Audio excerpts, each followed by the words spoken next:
And what's today's date? The 20th? 20th. All right, so we're going to say 520. I'm saying Jalen Hurts has 4,000 yards, around 28 to 30 touchdowns. He'll still have around 9 interceptions. His QB rating will probably be around about 90, like 94, 95, maybe 96. And his completion rating should be around about 74. Okay. All right. That sounds promising, I think.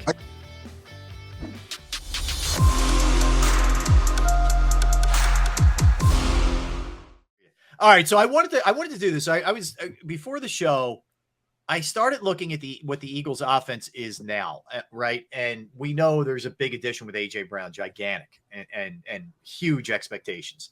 But I looked at the guys who were on the roster either last year or the last couple of years, and the leaps that we think that they may be taking. And I'm talking about the guys around Jalen Hurts, not Jalen specifically. Okay, so I want to run.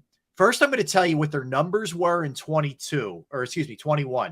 And I want you guys to tell me what your expectation level is. It doesn't necessarily have to be numbers, just kind of what you think is going to happen with them this year, okay? So I'll start with Devonta Smith, because I think sometimes people just say, oh, he had a really good year, and they don't really dig into it. But, for a rookie with a quarterback that I think didn't always get him the ball when he was open, like, these numbers are pretty darn good. 64 he catches. Did damn good. Yeah, 64 catches, 916 yards, more than 14 yards per catch, 5 touchdowns on 104 targets. All right, so knowing that with that sort of baseline. How many touchdowns? 5 touchdowns. Okay. So you guys tell me 900 yards receiving, more than 14 yards per catch, 5 touchdowns, 64 receptions. How do you see that translating this year with, new parts, Jalen Hurts that much better? We're assuming. How do you see it this year for Devonta? To be honest, I think that it's going to be kind of status quo. That's probably what he's going to get this year because of AJ being there and getting because of AJ being there. Okay.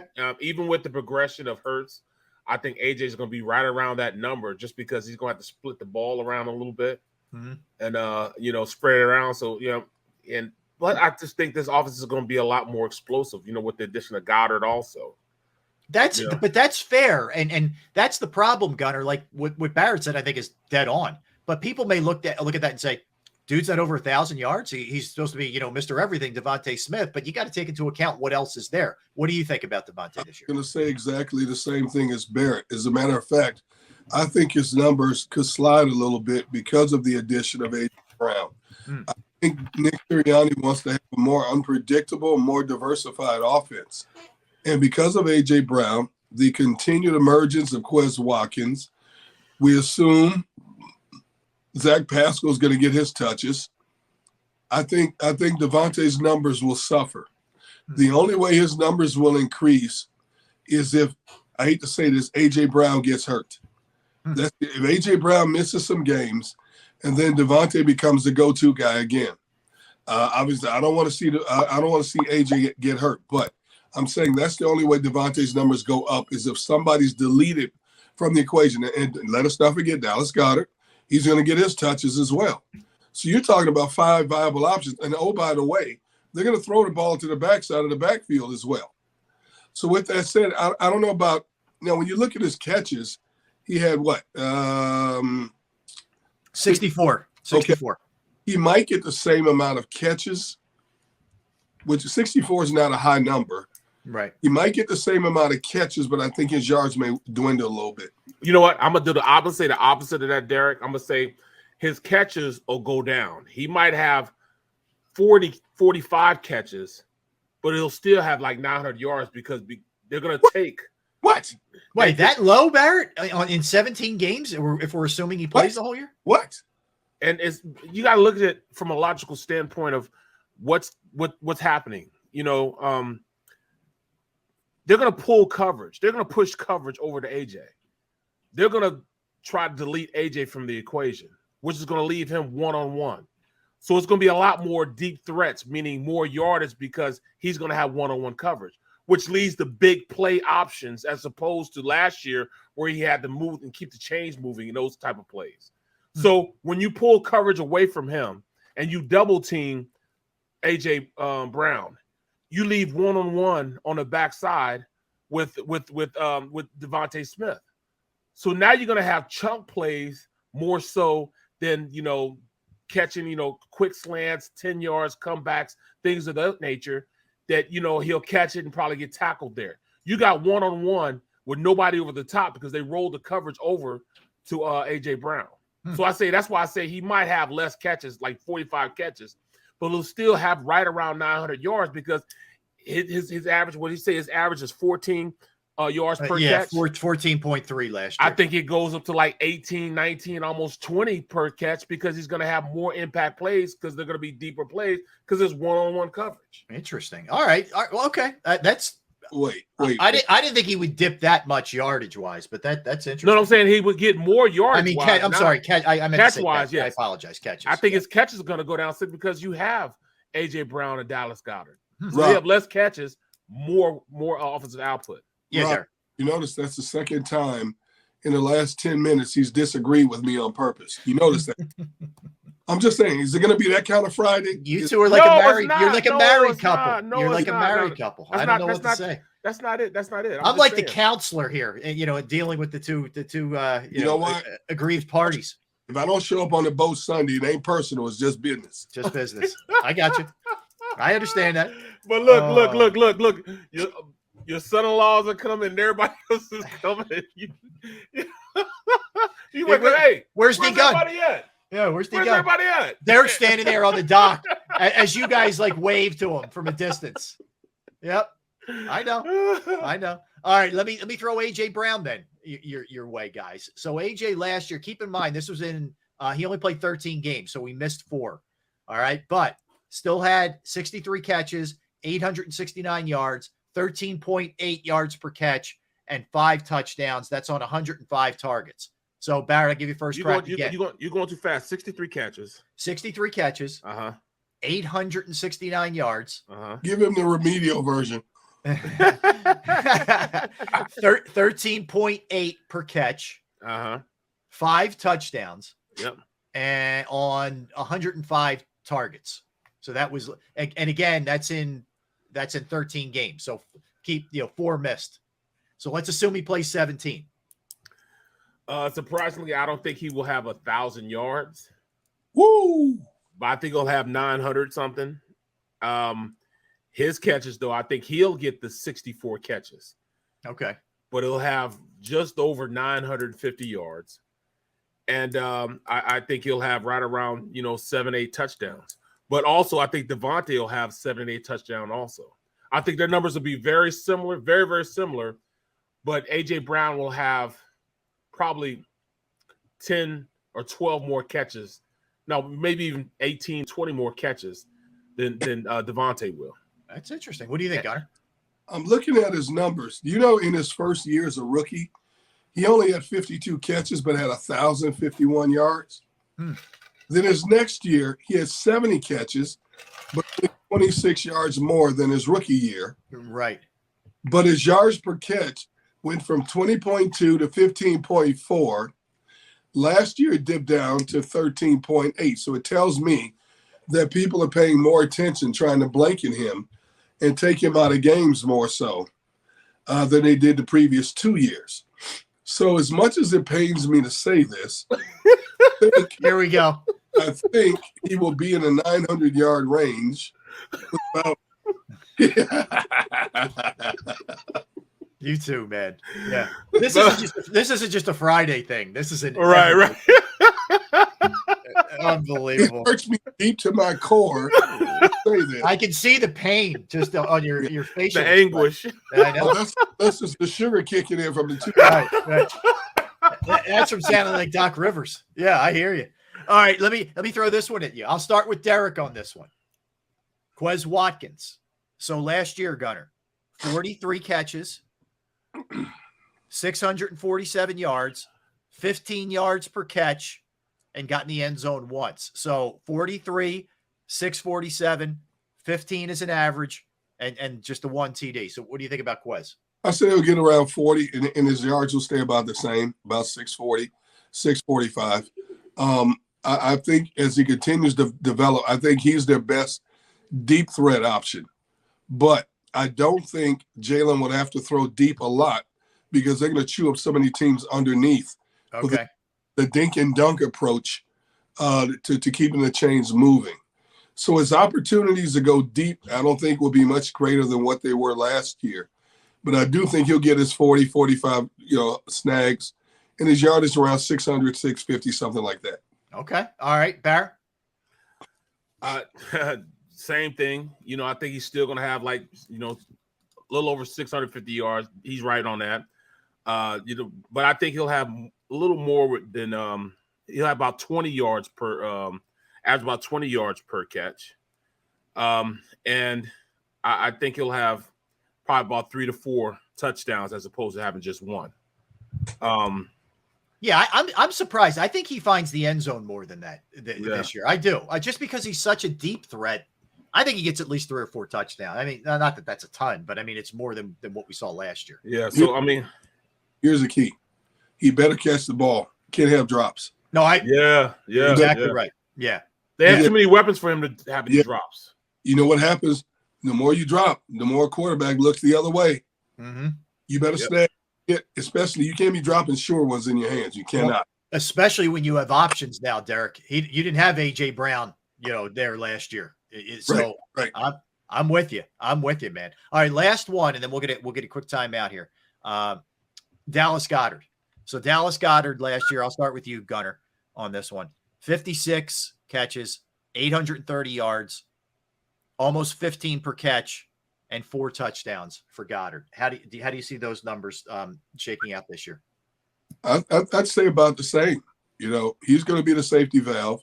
He can shake a lot of linebackers in the game. He can muscle off a lot of safeties. I think he's going to get his 50, 55 catches.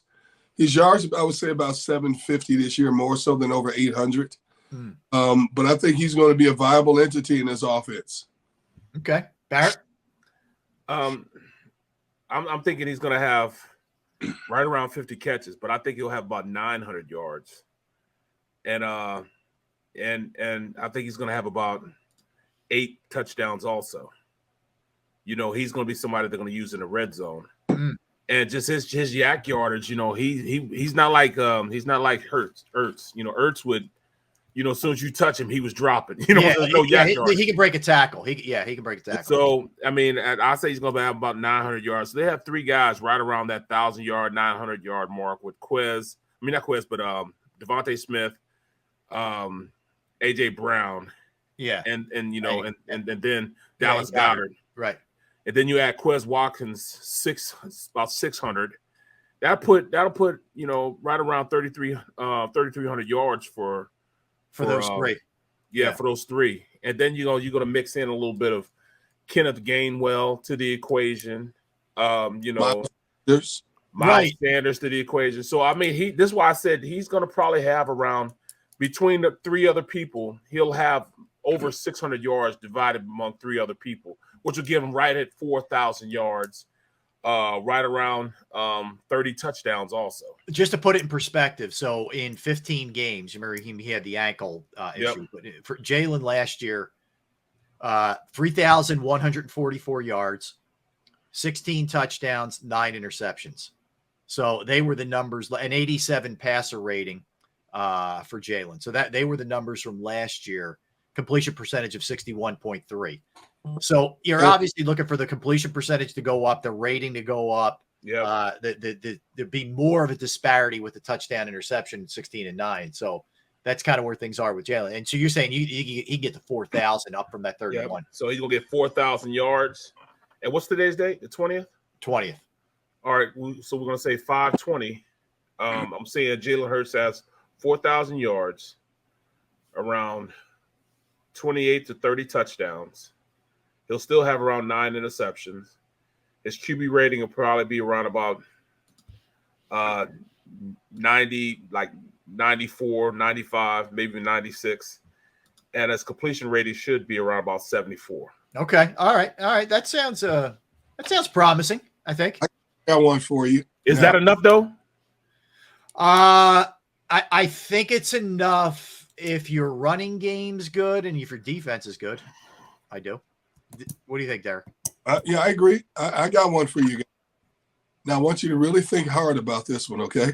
Mm-hmm. Whiteside had 2 catches for 36 yards. How many catches does he have? All right, over under 2 for Whiteside this year. I'm going to set the line at 1.5. I'm going to go under. Hold on. I'm taking it. Oh, but hold on. We're talking about for the Eagles because I don't think he's going to be with the Eagles. That's a good point. That's a good Maybe point. go somewhere else. Let's specify that with the Eagles. Yes, I will take the under. With the Eagles, I'll take the under also. Maybe he will be on the team. You talk about a guy who just can't get open. He just can't get open, man. He just can't get open. All right, let me throw this last one before we get a timeout. Then we'll talk about the running backs when we get back. And Mike Sealski at 2:00. All right, Zach. I always go Pascal. I don't know, whatever he likes, whichever way he wants to say. I think Pascal. Pascal. Okay. Yeah. 16 games last year. He started 13 of them. He catches 38 for 384 yards. It's 10 yards per catch. He gets 3 touchdowns, and that was on 69 targets. So it's 38, 384, 3 touchdowns, little over 10 per catch. Barrett. I see there's I think he has probably around about 450 yards, close to 500 yards receiving. I think his targets stay around the same, right around 40. I think he has around 5 touchdowns, and right at 10, 11 yards, maybe 12 yards per completion. Okay. And to me, that's very viable. Oh, that's fine. Especially with, we're talking about Hurts getting up to 4,000 yards. He'll be instrumental in that getting, and we're talking about just 4,000 yards, not a big play. I was like, even look at Minnesota. I mean, they had Kirk Cousins had 5,000 yards passing. You know what I mean? Mm-hmm. This is very obtainable. Yeah, he's also got Justin Jefferson and Thielen, but yeah, he's got some weapons. Got some pretty good dudes on the outside. But yeah, I hear you. How about you, Gunnar? What do you think for Pascal? I think Pascal's numbers are going to stay about the same. It's going to take a while for Jalen to develop chemistry with him. Wow, I didn't think of that. Yeah, see, chemistry is not even going to get in training camp. Everybody puts all this emphasis on training camp. You go through reps, but you don't get the timing that you get when you're in regular games. Yeah, good point. So I think it's going to take 4, 5, 6 games for him to understand where Pascal might be, how he breaks, off the snap. So I think his numbers and his yards are going to stay exactly about the same as you just mentioned. They could increase in late November, December, out of necessity. Again, if somebody goes down, he steps up and becomes more viable in that offense. But if everybody's healthy, when you're talking about spreading the wealth, and the capability, I mean, let's face it, quarterbacks have their favorites. Jalen played with Devonta Smith. He's close friends with A.J. Brown. He has a history now with Dallas Goedert. So who is he going to go to first and foremost? Those are his 3 primary weapons, 1, 2, 3. Everybody else is going to have to get what they get. Even in a timing offense, even if Pascal's numbers call first in a primary, in a primary offense in a play, if he's not where he's supposed to be in a hurry, he's going to look it off real quick and go to somebody he's familiar with. And so that's why I think Pascal could be the odd man out early on. Could pick up steam down the stretch, but I think the numbers you just presented will stay about the same overall. You look at because I'm looking at the stream, and I understand it. They're saying you're saying Jalen Hurts. Deion Walker says Hurts throwing for 30 touchdowns. I really think 28 to 30 touchdowns is very obtainable by Jalen Hurts, man. Okay. I know that's saying a lot, Deion. I feel you, bro. I feel you. Yeah, pass percentage. That's a big. Yeah, there's 74%. Yeah. Yeah, I would maybe scale that. You're enthusiastic. Maybe bring that down a little bit, Barrett. That's a huge number, brother. All right, that's like 7-on-7 stuff. Okay, maybe we dip that a little bit. I'm just saying. He can throw for 30 touchdowns, but how many interceptions? I don't want him to be in that 30-30 club like Jameis Winston. Right. Oh my God, man. Your boy Deion said I'm a little overzealous with the. I would say slightly enthusiastic on that connection. Yeah. All right. Let's do this. Let's time out, catch our breath. We come back. You got Sealski at 2, but when we come back, we are going to dip into the running backs here. Sanders, Gainwell, Scott, what the expectation level is for them in 2022. So don't move. Derek Gunn, Barrett Brooks. I'm Rob Ellis. We are Sports Take, JAKIB Sports YouTube Network. All right, I got to tell you about Pro Action Restoration because I think these guys are the best in the business. And I've had personal experience. Trust me when I tell you this. If you have a home, if you're a business owner, if you experience that pain of water damage, we potentially might have, there's like tornado watches, it rains. Who knows what's going on this time of year. But if you have water, fire, smoke, mold damage, you name it to your building, they're the people that you call. And by the way, they're on call 24 hours, 7 days a week to assist you. I went through it with my parents' house years ago, and thank God they didn't know what to do. I didn't know what to do, but Pro Action was there quickly. They cleaned up the place. The crew was professional. The price was reasonable. They're licensed, bonded, fully insured. They serve the tri-state area, and they have been for more than 2 decades. Pro Action, by the way, will also work in conjunction with your insurance company, which is gigantic. Whether it's water, whether it's fire, smoke damage, mold remediation, you name it, they can handle it. You can give them a call, 610-623-3760, or email them at proactionrestoration.com.